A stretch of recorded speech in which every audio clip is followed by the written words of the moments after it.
Hello friends, welcome to my YouTube channel general studies with Shraddha. आप सभी का हार्दिक स्वागत है हमारे चैनल पर। फ्रेंड्स, हम डेली आपके लिए हेल्पफुल वीडियो लेके आते हैं। अगर आप अभी तक हमारे चैनल को सब्सक्राइब नहीं किए हैं तो कृपया करके सब्सक्राइब कर लीजिए।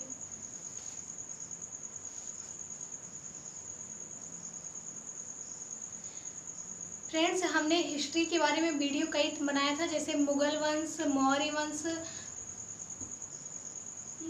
वंश, मुगल वंश और सब बनाए थे। तो अभी आज हम दिल्ली सल्तनत के बारे में स्टडी करेंगे। तो दिल्ली सल्तनत से क्वेश्चन तो हिस्ट्री से क्वेश्चन बनते ही हैं, तो चलो दिल्ली सल्तनत के बारे में आज हम पढ़ते हैं।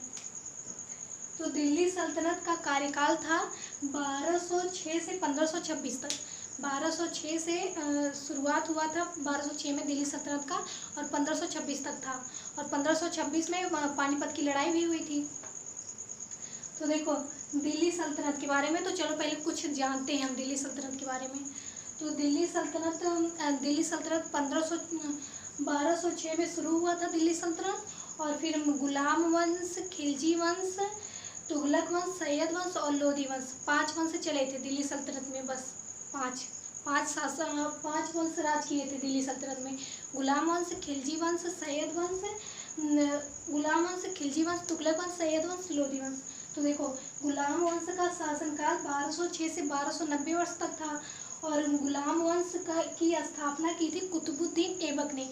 कुतुबुद्दीन ऐबक जो था वो भी एक गुलाम था, इसीलिए उसने गुलाम वंश की स्थापना की थी। वो मोहम्मद गौरी का गुलाम था कुतुबुद्दीन ऐबक, और उसने गुलाम वंश की स्थापना की थी। आगे देखो खिलजी वंश। तो खिलजी वंश की स्थापना 1290 में हुई थी और 1320 तक चला था खिलजी वंश।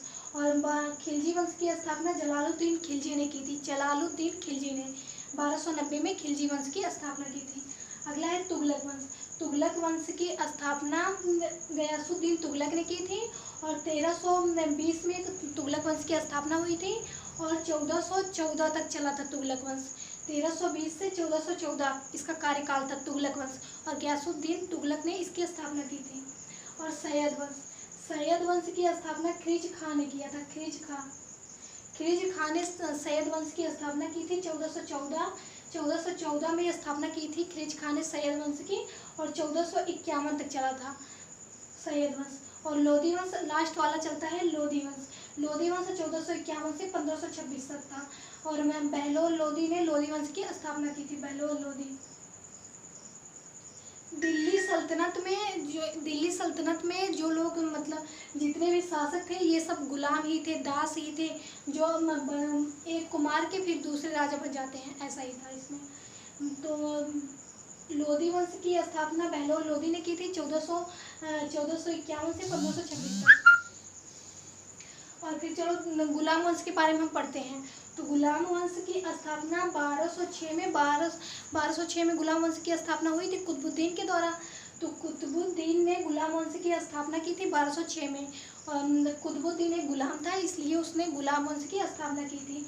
और कुतुबुद्दीन अपनी राजधानी जो है ये कुतुबुद्दीन गुलाम वंश की स्थापना की थी, और कुतुबुद्दीन अपनी राजधानी बनाया था लाहौर थी कुतुबुद्दीन की राजधानी। कुतुबुद्दीन अपनी राजधानी लाहौर बनाया था, और कुतुबुद्दीन की जो भाषा थी फारसी थी। और कुतुबुद्दीन बस केवल 4 साल तक शासन किया था, ज़्यादा शासन नहीं किया था। और 4 साल किया था 1206 से 1210 में कुतुबुद्दीन पोलो खेलते समय उसकी मृत्यु हो गई थी। ये एक क्वेश्चन पूछा जाता है कि पोलो खेलते समय किस शासक की मृत्यु हुई थी।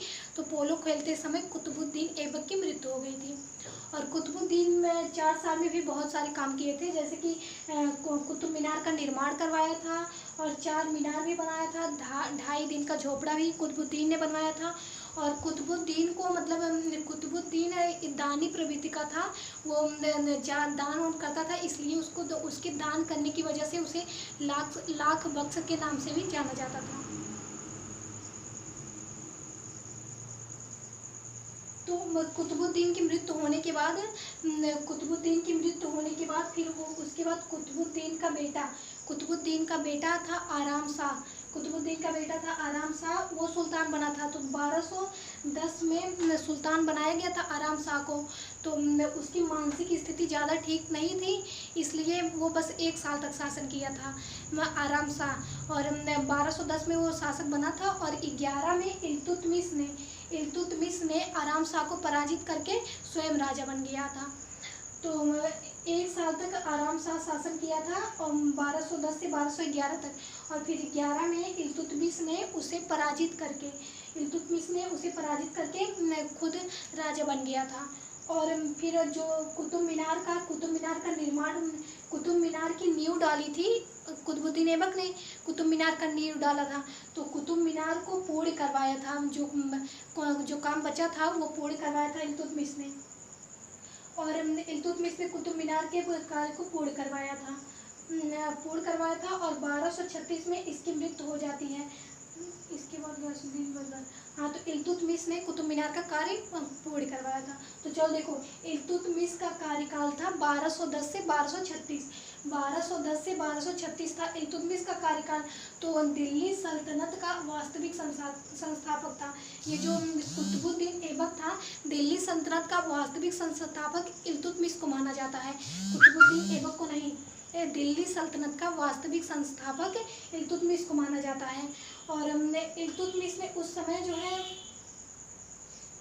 उस समय खलीफा का पद चलता था ना, खलीफा, तो वहाँ खलीफा लेना पड़ता था उन लोग में। तो वही कुतुबुद्दीन ये सब मानता नहीं था, मतलब वो नहीं लिया था।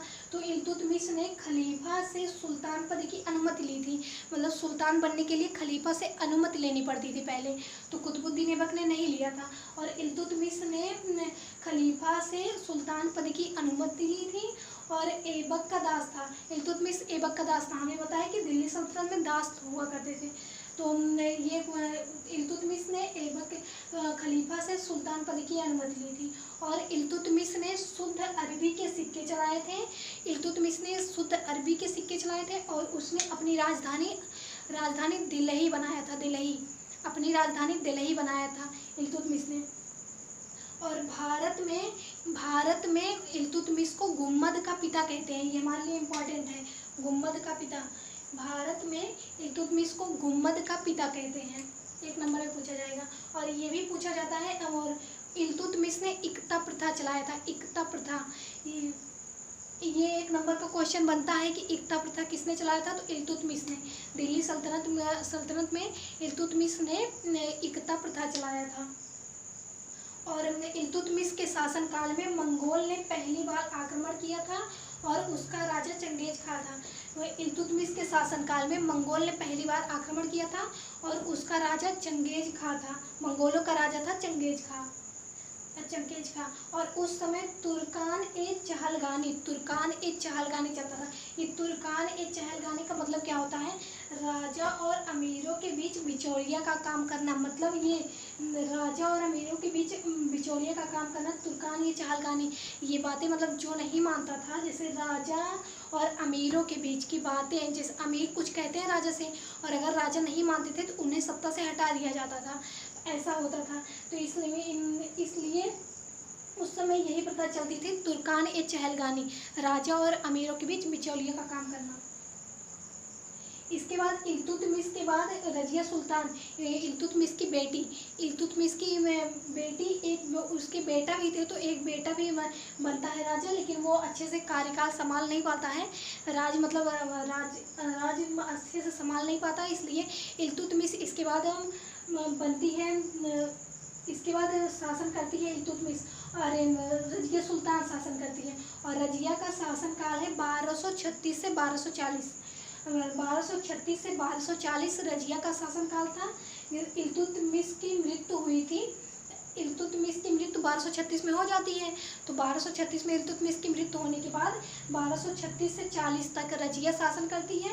उसके बाद इल्तुतमिश की बेटी थी। और इसके बाद गयासुद्दीन बलबन ने 1266 से 87 तक शासन किया था। और बलबन के बाद कैकुबाद ने सत्ता संभाली थी। तो अगर आगे का टॉपिक है रजिया सुल्तान का शासनकाल, रजिया का शासनकाल, उसको हम कल देखते हैं। आज आपको इतना अच्छे से समझ में आया होगा। इसमें बड़ा बड़ा लिखना पड़ता है, इसलिए थोड़ा कम ही आ पाया था, ठीक है। आगे की टॉपिक पर हम कल बात करेंगे। चलो, पेशेंस रख के वीडियो को पूरा देखना, तभी अच्छे से समझ में आएगा। और फिर हम अच्छे से देखेंगे तो आपके क्वेश्चन तो क्लियर हो ही जाएंगे। चलो ठीक है, मिलते हैं अगले वीडियो में, यानी कि कल। Bye. Thank you so much.